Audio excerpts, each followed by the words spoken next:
Olá, seja muito bem-vindo ao canal João Paulo Fonseca. Eu sou o pastor João Paulo Fonseca e com gratidão a Deus que eu estou acessando o seu dispositivo, seja o seu celular, seu tablet, talvez o seu notebook, seu computador ou até mesmo a sua TV. Que Deus abençoe intensamente a sua vida. Hoje é dia de review e review de teologia sistemática.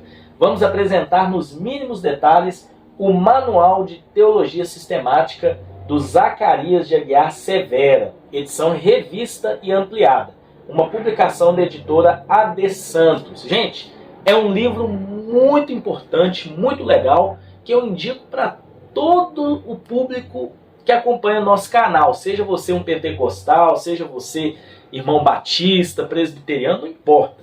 É um livro muito legal, embora o autor trabalhe a teologia sistemática numa visão batista, mas ele, apesar de não ter uma linguagem muito técnica, não ser muito exaustivo, ele explica nos mínimos detalhes cada ponto teológico de acordo com a sua visão, tá bom?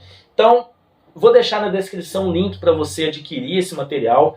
É um manual de teologia dentro da perspectiva batista, mas o autor ele é muito intencional na sua análise porque ele traz a explicação da teologia sistemática como se fosse uma aula. E isso facilita o entendimento e a fixação do conteúdo.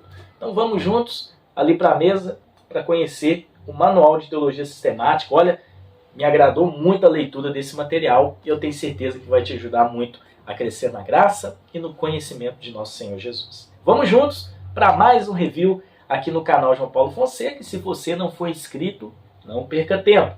Se inscreva em nosso canal e continue curtindo o conteúdo maravilhoso que o Senhor tem nos proporcionado através do canal.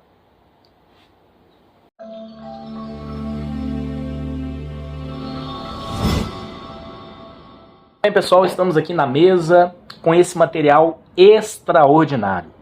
É o Manual de Teologia Sistemática do Zacarias de Aguiar Severa, edição revista e ampliada, uma publicação da editora AD Santos. É um material que eu recomendo para aquele teólogo que está começando a estudar agora, para aquele teólogo mais avançado, para aquele que é PhD de teologia, porque é um material de consulta e é um material que foi organizado em forma de aulas, em forma de tópicos, então ajuda muito para você compreender as matérias da teologia sistemática. E o Zacarias de Aguiar Severa, ele se posiciona na maioria aqui das matérias, mas ele se posiciona de uma forma respeitosa, de uma forma honesta. Então achei muito interessante a forma como ele abordou o seu material. É um material de 400 e poucas páginas, 405 páginas, tá? Como vocês perceberam, é capa brochura, né? Então aqui tem algumas informações do autor, da editora. Vou deixar na descrição do vídeo o link, caso vocês queiram adquirir, tá bom? Num preço bem acessível e também comprando pelo link, vocês vão estar ajudando o nosso canal. Bom, vamos lá. Vamos para o conteúdo, que é o que importa. Primeira folha de rosto. Aqui tem a ficha catalográfica. Prefácio. O Zacarias de Aguiar Severa foi professor por muitos anos aí do Seminário Teológico, né? Então aqui tem o prefácio à segunda edição e o sumário. Gente, eu sempre oriento e sempre chamo atenção com relação aos sumários das teologias sistemáticas. É muito importante um sumário detalhado em uma teologia sistemática, porque é um material de consulta. Embora eu fiz a leitura dele de capa a capa, mas geralmente a gente recorre a um manual de teologia como esse para consultas. Então é muito bom ter um índice detalhado, e ele tem capítulo por capítulo, parte por parte, tópico por tópico, tudo detalhado. Então a gente tem aqui o capítulo 1, uma introdução, capítulo 2 sobre revelação e escritura, capítulo 3 sobre Deus, capítulo 4 sobre a Trindade, 5 sobre as obras de Deus, e aí tem planos de Deus, criação e providência, 6 sobre anjos, 7 sobre o homem, 8 sobre o pecado, 9 sobre Cristo, capítulo 10 sobre a salvação, e aí tem todo o processo da soteriologia, capítulo 11 sobre o Espírito Santo, capítulo 12 sobre a igreja e o capítulo 13 sobre escatologia, as últimas coisas. Mas vocês percebem que é bem detalhado o índice, né? Isso é muito bom. Como é que esse material é organizado? Aqui a gente já tem o capítulo 1, que é uma introdução, ele vai trabalhar os pontos introdutórios, o que é teologia, definição, campo de estudo da teologia, as distinções entre teologias, então ele vai explicar o que é teologia e religião, teologia apologética, os tipos de estudo, a importância da teologia, razões para estudar a teologia, a linguagem é de fácil entendimento. Todos esses tópicos e subtópicos estão no sumário, então vai facilitar muito. E ele divide o seu material, pessoal, em pontos. Então, por exemplo, razões da importância da teologia. E ele vai dividindo por pontos. Em primeiro lugar, a teologia ajuda o crente no conhecimento. Ele explica. Então, é um material que você pode usar para preparar a sua aula. Tá? Segundo, a teologia satisfaz a mente humana. Terceiro, a teologia, o estudo da teologia é uma expressão de amor. E aí vai. Auxilia na pregação do evangelho. Métodos da teologia. Então aqui ele explica o que é teologia bíblica, teologia histórica, sistemática, prática. Se você quiser conhecer, ele vai explicar. Os métodos, né? Então ele explica o método filosófico, o misticismo e o indutivo, né? Ele explica cada um dos métodos e ele aborda aqui qual foi o método que ele usou para fazer teologia. A partir do capítulo 2 a gente já tem a teologia propriamente dita. E o primeiro capítulo ele vai trabalhar revelação e escrituras. É a bibliologia. Ele sempre começa com um conceito e ele vai explicando, né, ponto por ponto, trazendo, olha só, a parte aqui do capítulo, tópico e subtópicos. Tá? Ele cita vários autores. O Zacarias de Aguiar Severo é um pastor teólogo de linha batista, tá? Então ele vai trabalhar dentro de uma visão batista, mas ele abre e traz outras explicações. Então aqui ele explica a questão da revelação especial, da revelação moral, os meios de revelação, ele vai explicando ponto por ponto, como vocês percebem. O tamanho da letra é uma letra confortável, o material tem uma folha muito boa, então material bem durável, né? O acabamento é muito bom. Então ele vai explicando aqui as características da revelação, teorias, a inspiração das escrituras. Igual, por exemplo, na parte da canonização, ele trabalha critérios para aceitação dos livros, né, como canônico. Primeiro, autoria apostólica. Segundo, conteúdo coerente. Terceiro, amplo uso nas igrejas. Então ele vai ponto por ponto. Gente, é um material muito legal. Teorias da inspiração, o alcance da inspiração, né, a inerrância das escrituras. Ele trabalha de uma linha bem ortodoxa, mas ele aborda um pouco as outras linhas fora, né? Então o nosso estudo segue a linha da inerrância plena. Ele explica tudo isso, né? Inerrância absoluta, plena, limitada. Então ele vai explicar bem sobre isso, ponto por ponto, todas as linhas, e aí ele se posiciona em alguma delas, tá bom? Então, é muito legal mesmo. Então, capítulo 2, perdão, a gente encerra, e o capítulo 3 ele vai entrar na doutrina de Deus. Então, ele vai trabalhar também da mesma forma alguns argumentos com relação à existência de Deus. Então, ele traz aqui 5 argumentos, e aí ele se posiciona em um deles. Posições divergentes acerca de Deus, a natureza de Deus. Então tem todos esses pontos aqui, né? Os atributos de Deus. Então aqui é a parte 3 aqui do capítulo 3, né? Então a gente tem o 3 aqui. Lá no índice vocês encontram tudo isso. E a parte, os subtópicos e tópicos. Classificação dos atributos. Ele cita muitas passagens bíblicas também. Mas todo o material é organizado em tópicos, porque é um manual. Manual é para consulta, né? Então tá todo organizado em tópicos. Isso é muito legal.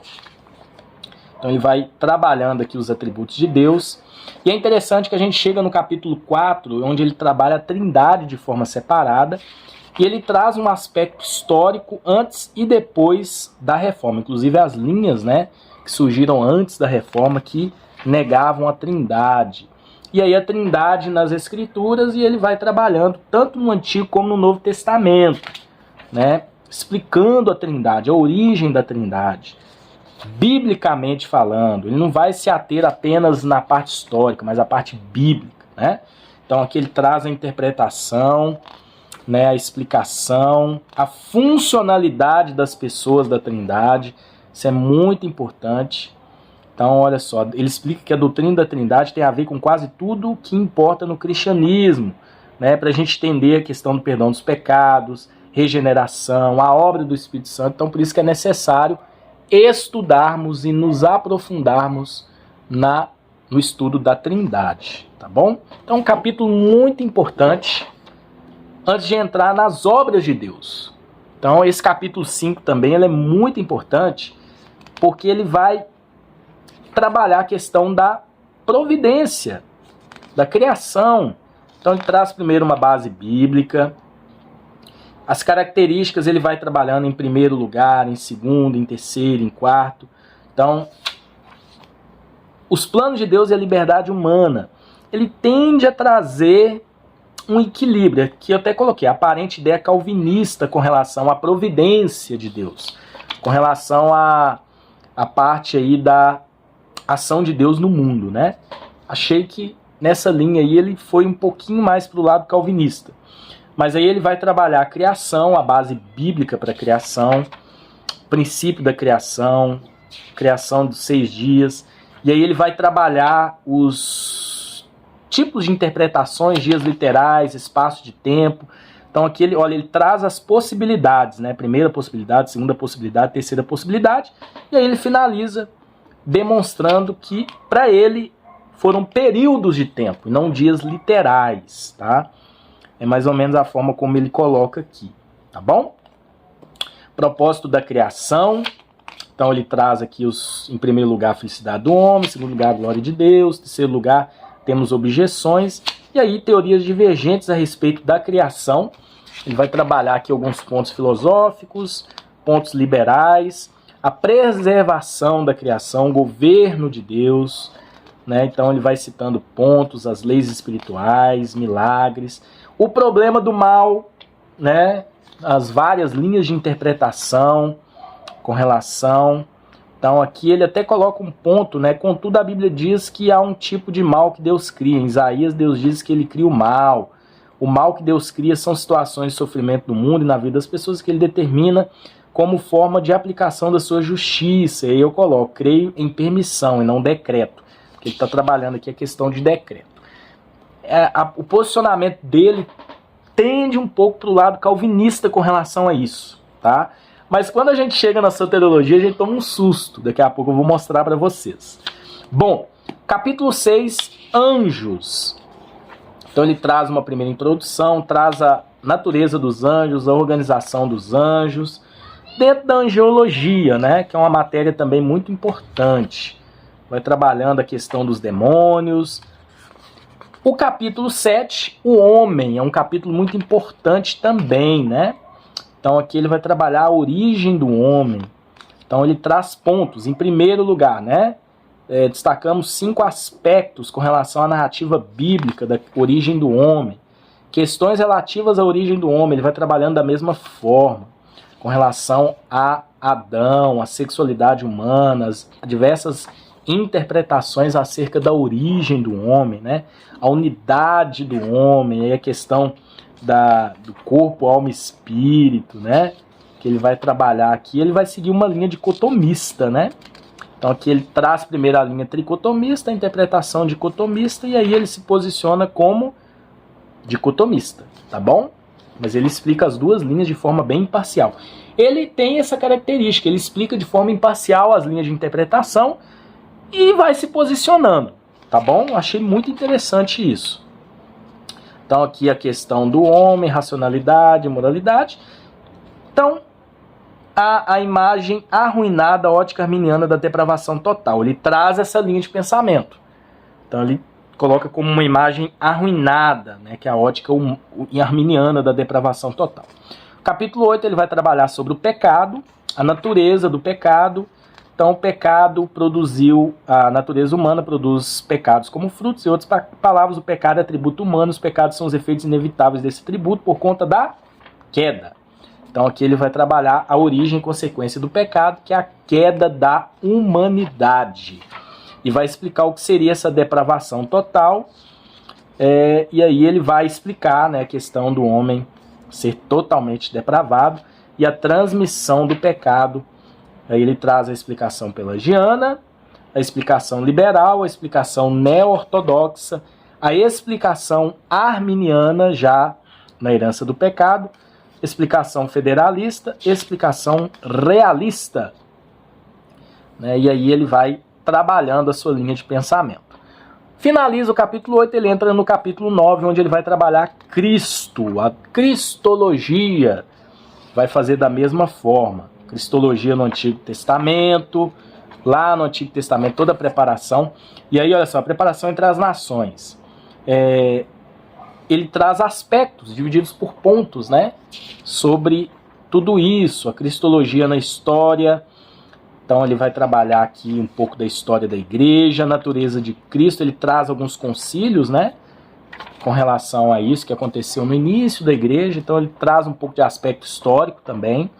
A natureza de Cristo. E aí ele vai trabalhando as duas naturezas, né? Como todos os materiais fazem. E o destaque é que ele sempre vai dividindo por tópicos. Porque é um manual. É um material que serve muito para consulta. Por isso que eu fiz várias marcações aqui. Tá bom? Então, olha só, os ofícios de Cristo, os estados de Cristo, ele vai trabalhando da mesma forma. Ofício profético. Há 4 estágios no cumprimento do ofício profético de Cristo. Ele sempre faz isso, ele coloca tópicos. Primeiro tópico, Cristo cumpriu seu ofício profético antes da encarnação. Segundo, Cristo cumpriu seu ofício profético durante sua vida na terra. Terceiro, Cristo cumpriu seu ofício profético depois da ascensão. 4, cumprirá após a segunda vinda. Então aqui tem também o sacerdotal e o ofício de rei. E aí a expiação, a necessidade da expiação. E aí ele traz aqui as teorias da expiação, né? Ele se posiciona aqui a uma, ele defende a teoria da substituição penal, mas ele explica imparcialmente todas. Temas básicos da expiação, sacrifício, substituição. Só que na questão dele crer que a expiação é ilimitada ou limitada, ele se permaneceu neutro, tá? Mas ele abriu uma brecha aqui sobre a condicionalidade da fé. Então a gente percebe que essa questão da condicionalidade da fé e essa brecha que ele abriu parece ser uma linha de pensamento arminiana, mas fica a critério da interpretação. Capítulo 10, ele vai trabalhar sobre a salvação. Então, ele vai trabalhar aqui a questão da eleição, primeiramente. Então ele vai citar aqui a Calvino e Armínio, né? Citando aqui que Calvino foi quem deu um tom mais forte à eleição, que Deus ensinou alguns para a salvação, outros para a perdição. Ele vai discordar disso, tá? Ele vai discordar. Então ele explica aqui a questão do sínodo de Dort, a eleição no calvinismo e a eleição no arminianismo. Então ele vai trabalhar os dois pontos. E algumas considerações. Gente, ele tenta ser assim bem imparcial, mas eu percebi quando ele vai trabalhar sobre a presciência de Deus que ele vai se posicionar dentro da eleição da visão arminiana clássica, tá? Porque ele vai abrir a questão da presciência. Então, inclusive no chamado de Deus aqui, quando ele vai trabalhar a questão do chamado e da questão da liberdade humana, na eleição, no chamado, vamos dizer assim, ele se posiciona como um arminiano, tá? E ele cita um teólogo arminiano, batista arminiano, que é o Henry Clarice Thyssen. Então eu considerei a posição dele arminiana nesse caso, tá bom? Mas ele explica as outras linhas também, tá? Então os irmãos calvinistas não precisam ficar chateados, porque ele vai explicar todas as linhas de pensamento. Então aqui tem o estágio da salvação, a união com Cristo, a necessidade da regeneração. E é interessante, pessoal, porque essa parte ele vai trabalhar a questão da ordem da salvação. E aí ele coloca arrependimento e fé, eles como o início, né? Então, arrependimento e fé, em seguida, regeneração. Então, é uma sequência dentro da visão arminiana, né? Também. Então, aí ele vai trabalhar o desenvolvimento, a santificação, a consumação. E aí o capítulo 11 é muito importante porque ele vai trabalhar a obra do Espírito Santo, né? O Espírito Santo como um ser real, ele vai explicar a pessoa do Espírito Santo, os atributos do Espírito Santo, o que o Espírito Santo fez na criação, o que faz na redenção. Então ele vai trabalhar na continuidade da vida. Então olha só, ele divide por tópicos. Em primeiro lugar, santificação. Em segundo lugar, ensino e consolo. Em terceiro lugar, poder espiritual. Em quarto lugar, consumação da igreja. E os dons do Espírito, ele explica os dons. A posição dele não é uma posição pentecostal, mas eu entendi que ele crê sim na continuidade dos dons, dentro de uma perspectiva continuista bem equilibrada, tá bom? Ele cita muito Gruden, ele cita muito J. Rodman Williams, então eu gostei da explicação dele, tá bom? Capítulo 12, Eclesiologia, que é a parte da igreja, é um capítulo muito importante, ele cita muito o Richard Sturges, que também é um teólogo batista, ele cita muito também Norman Geisler. São os três teólogos que ele mais cita, né? Ele cita muito o Sturges, ele cita muito o Henry Claes Thyssen e ele cita muito o Gruden, tá? São os três aí que ele mais cita. E o Norman Geisler também, né? Então aqui a igreja, né? Toda a identidade da igreja, ele citou muito o Miller Erickson também, que é outro teólogo batista, né? Então ele vai explicando Igreja, Israel e o Reino de Deus. Ele, né, entende aqui que, na verdade, eu até achei interessante, olha só, mas esse modo de entender a relação da igreja com Israel como sendo dois povos com futuros até distintos parece carecer de melhor fundamentação bíblica. O que se percebe claramente no Novo Testamento é que a igreja de Cristo tem uma abrangência universal, inclui tanto judeus como cristãos, como não judeus, perdão, pela fé que se unem em Cristo. Então ele não faz essa distinção de Israel e igreja. Ele é um povo só, e aí ele explica isso aqui, né? Então ele não segue uma linha dispensacionalista, mas ele vai explicar toda a sua linha de pensamento com relação a isso. É um capítulo muito longo, né? Um capítulo grande, importante. As funções na igreja, qual é a função da igreja. Ele vai explicar a questão da igreja visível e invisível aqui. Tudo que é trabalhado na eclesiologia. Oficiais e governos da igreja. Ele vai explicar os sistemas governamentais. Os dons ministeriais ele explica aqui também, tá? Nessa parte. Disciplina da igreja, propósito da disciplina. E é interessante que ele explica a questão dos sistemas eclesiásticos, né? E ele se posiciona como alguém que defende o sistema congregacional, que já é de praxe dos batistas, né? As ordenanças da igreja é um ponto importante, ele vai falar sobre batismo e ceia. Embora ele explica todas as linhas de pensamento, ele vai seguir a linha dos batistas com relação ao batismo e a linha memorial com relação à ceia. Tá bom? Mas ele explica todas as linhas de pensamento aqui, de forma imparcial, e depois se posiciona, tá bom? Então, o destino da igreja, capítulo 13, as últimas coisas, aqui ele vai explicar sobre a escatologia. Primeiro ele explica o que seria escatologia, as dimensões da escatologia, destaques na história da escatologia, a escatologia individual e a escatologia geral, tá? Ele vai diferenciar as duas, né? Uma que é escatologia para aquele que é crente, para aquele que não é crente, e aí depois ele vai se aprofundar na escatologia geral, né? Vai trabalhar a questão da segunda vinda de Cristo, as interpretações, o propósito da segunda vinda, a questão do milênio, ele explica o pré-milenismo, ele explica o pós-milenismo, ele explica o amilenismo, ele faz uma avaliação de todas as linhas, ponto positivo, ponto negativo, base bíblica, o estado final também ele vai explicar.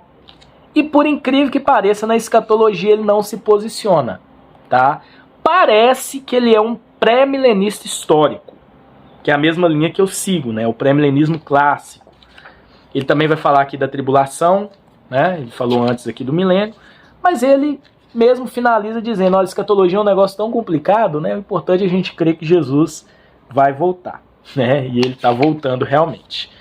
Encerra na página 404, bibliografia, né, dos materiais que ele utilizou, que ele indica, que a gente tem o pastor Zacarias de Aguiar Severa, professor, grande homem de Deus, autor do Manual de Teologia Sistemática, que nós deixamos de indicação aqui para vocês.